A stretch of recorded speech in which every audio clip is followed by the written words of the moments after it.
Numerology की अगर हम बात कर रहे हैं जैसे, तो अब हम देख रहे हैं कि बहुत सारे न्यूमरोलॉजिस्ट हैं।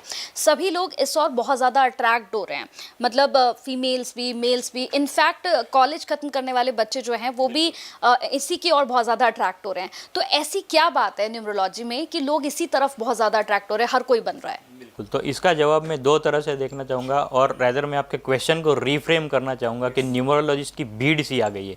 आप इंस्टाग्राम खोल के देखोगे, सारे न्यूमरोलॉजिस्ट है। उम्र है 20 साल, 35 साल, 35 ईयर्स की उम्र है, बोलते हैं 20 साल का एक्सपीरियंस, 15 साल का एक्सपीरियंस। मतलब आपने 10 साल से न्यूमरोलॉजी करनी शुरू की, मतलब क्या कहना क्या चाहते हो, राइट? सो इस तरह से मैं इस क्वेश्चन को रीफ्रेम करूँगा, और इसका रीज़न ये है कि ये बहुत ही सिंपल साइंस है, राइट? अगर आप न्यूमरोलॉजी और एस्ट्रोलॉजी को कंपेयर करने जाएंगे, एस्ट्रोलॉजी आप देखने जाओगे तो बहुत ही कॉम्प्लिकेटेड साइंस है, बहुत ही कॉम्प्लेक्स साइंस है जो हर कोई समझ नहीं सकता, राइट?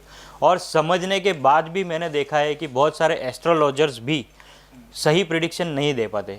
मल्टीपल रीजंस हो सकते हैं, डेट ऑफ बर्थ, टाइम सबसे ज़्यादा इंपॉर्टेंट है एस्ट्रोलॉजी में, कि अगर आपका टाइम गलत है, अगर आपका लोकेशन गलत है, बर्थ प्लेस, तो पूरा आपका प्लानिटरी पोजीशन चेंज हो जाएगा, जो कि न्यूमरोलॉजी में नहीं है। न्यूमरोलॉजी में हमें सिर्फ नाम और डेट ऑफ बर्थ चाहिए, जो मेजॉरिटी लोगों के पास होती है। हालांकि ये बात अलग है कि किसी के पास नहीं होगी तो भी हम उनकी मदद कर देते हैं, पर ये दो बेसिक इनपुट है जो कभी नॉर्मली गलत नहीं होंगे, राइट?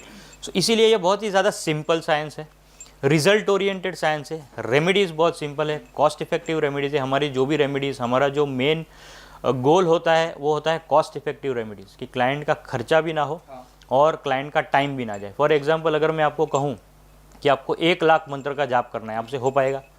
मुझसे ही नहीं हो पाएगा, मैं किसी और की क्या बात करूँ, राइट? तो प्रैक्टिकली पॉसिबल नहीं है। अगर मैं कहूँ आप होम हवन करा लो, तो होम हवन कराओगे आप 1 लाख रुपया, 45 जो भी फीस होगी ज्योतिष महाराज की, पर उस हवन में आप फिजिकली प्रेजेंट हो। मेंटली तो आप अपने ऑफिस में हो, मेंटली आप कहीं और हो, मेंटली आप मोबाइल में हो, व्हाट्सएप में हो, इंस्टाग्राम में हो। सो आप उस पूजा में आपका कंट्रीब्यूशन क्या है? Hardly anything, right?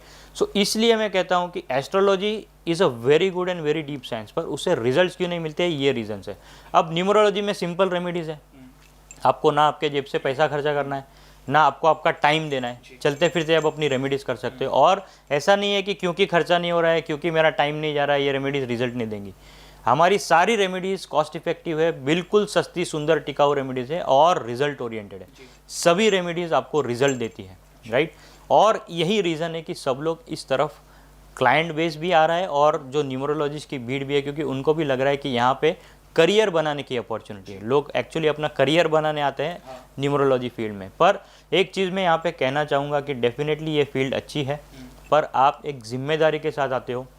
आपने इंस्टा पे ऐड चला दी, यूट्यूब पे ऐड चला दी, पर आपको आपका बेस क्लियर रखना है, आपको आपका नॉलेज क्लियर रखना है। क्योंकि क्लाइंट जब आपके पास आता है, वो किसी उम्मीद के साथ आता है, वो अपनी प्रॉब्लम्स को लेकर आता है, और वो अपनी लाइफ जो है आपके हाथ में देता है। तो it comes with a big responsibility whenever you are advising a client, ठीक है? 10-15 दिन में आप सीख लोगे, डेफिनेटली सीख लोगे, पर प्रॉब्लम इस उसको आपने रिसर्च भी करना है, केस स्टडीज़ देखनी है, और फिर आपको प्रेडिक्शंस देने हैं। और क्योंकि it is very very risky to play with anyone's life, right?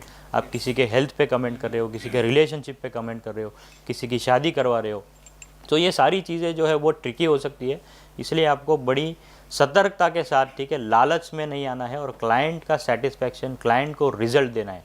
अगर आप क्लाइंट को रिजल्ट दोगे तो डेफिनेटली आप भी पैसा कमाओगे।